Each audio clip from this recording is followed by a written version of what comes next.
안녕하세요. 윤스키친입니다. 오늘은 CPI 발표를 했습니다. 전월 대비 0.1%, 전년 대비로 5.0% 오른 것으로 집계됐습니다. 이는 월가 예상치보다 낮은 수치로 전년 대비 상승률은 지난 2021년 5월 이후 약 2년 만에 최저로 둔화했습니다. 처음에는 CPI 발표 후 프리장 분위기가 상승을 하다가 장 시작 후 10분 만에 하락 움직으로 장이 끝날 때까지 힘없이 무너졌습니다. 오늘 뉴스는 포춘뉴스의 CNBC가 워렌 버핏 인터뷰한 내용을 가져왔습니다. 수요일 도쿄에서 CNBC랑 인터뷰 중에 워렌 버핏은 버크셔 해서웨이가 더 이상 대기업을 이끌지 않아도 괜찮을 것이라고 투자자들에게 확신시켰습니다. 버핏은 그레그 아벨 부회장이 취임한 후 주주들이 회사의 미래에 대해 걱정할 필요가 없다고 말했습니다. 상당한 현금 보유고로 항상 손에 들고 있습니다. 버핏은 이사회의 문제는 내가 자리에 없고 그렉이 이사회를 운영하는 날이다. 나는 그에게 다음에 무엇을 해야 하는지 알려주는 봉투를 주지 않는다고 말했다. 그러나 아벨과 버크셔는 인수에 관심이 있고 이를 수행할 자원이 있는지 몇 분 안에 말할 준비가 되어 있습니다. 버핏은 버크셔가 아벨과 같은 경영진이 많지 않기 때문에 아벨이 시의가 될 준비가 된 것은 정말 운이 좋다고 말했습니다. 92세에 그는 은퇴할 계획이 없지만 아벨은 버핏의 파트너인 찰리 먼거가 2021년 연례 회의에서 이를 놓친 이후 몇 년 동안 후계자로 지정되었습니다.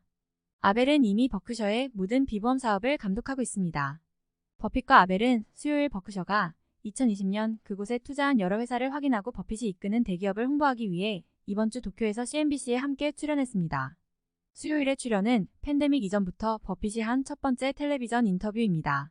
버핏은 1년에 여러 번 한 번에 3시간씩 질문에 답하기 위해 정기적으로 케이블 네트워크에 출연했습니다. 버핏과 아벨은 수요일 최근 은행 파산과 버크셔의 BNSF 철도를 포함한 철도가 최근 몇 차례의 큰 탈선 사고 이후 안전을 계속 개선해야 하는지 등 다양한 질문을 던졌습니다.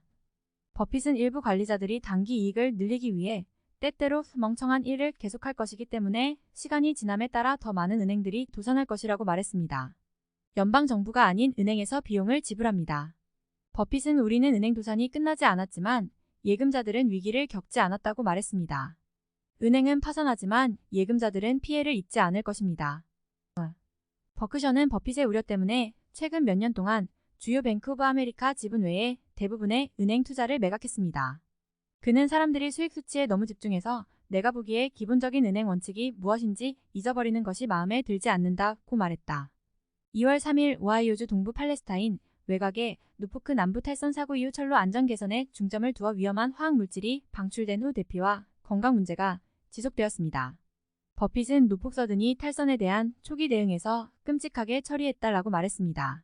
그는 최근 BNSF 탈선 후 KT 파머시가 추락사고에 대응하기 위해 곧바로 비행기에 탔다고 지적했습니다. 노폭 서든 A시인은 동팔레스타인에서 이를 바로잡겠다고 반복적으로 약속했지만 탈선 후 주민들과의 만남이 느렸고 철도는 주민들의 질문에 답하기 위한 초기 커뮤니티 회의 중 하나를 놓쳤습니다. 노폭 서든은 버핏의 발언에 직접 응답하지 않았지만 그 철도의 대변인은 쇼가 탈선 직후 관리들이 폭발을 방지하기 위해 여러 탱크 차량에서 화학물질을 방출하고 태우기로 결정한 직후 동 팔레스타인에 있었다고 지적했습니다. 버핏과 아벨은 모든 종류의 조건에서 철도를 운영하는 것과 관련된 모든 것 때문에 탈선이 없도록 보장하는 것은 불가능하지만 업계는 일반적으로 시간이 지남에 따라 더 안전해지고 있으며 지금은 더 좋아질 것이라고 말했습니다. 아벨은 산업 전반에 걸쳐 배워야 할 교훈이 있고 개선의 여지가 있다는 데는 의심의 여지가 없습니다. 라고 말했습니다.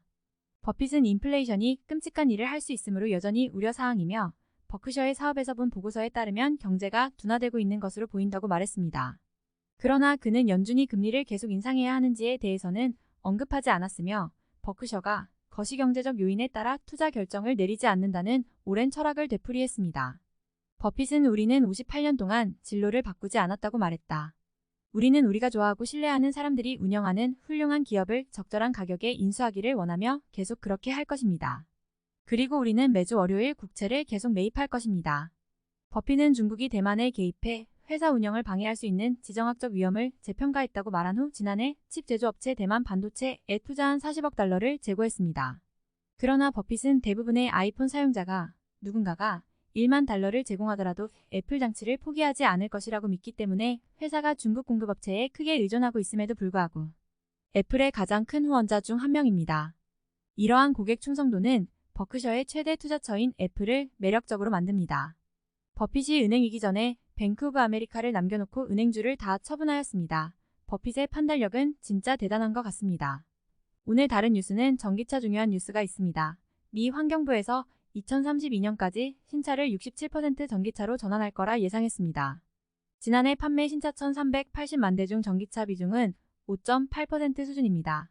신차를 2032년까지 전기차로 억지로 변환시키려면 규제가 필요할 것이고 규제를 하면 시민들의 반발이 심할 것인데 이것을 해결하려면 규제보다는 전기차 가격을 낮출 수 있으면 시민들이 자연스럽게 전기차로 전환하지 않을까 하는 생각이 듭니다. 오늘은 루시드에 대한 특별한 뉴스가 안 보여서 버핏 이야기와 미국 환경부 때문에 전기차 방향성을 이야기해봤습니다. 내일은 루시드에 대한 뉴스를 잘 찾아서 오겠습니다. 오늘도 시청해주셔서 감사합니다. 우리 내일 또 만나요.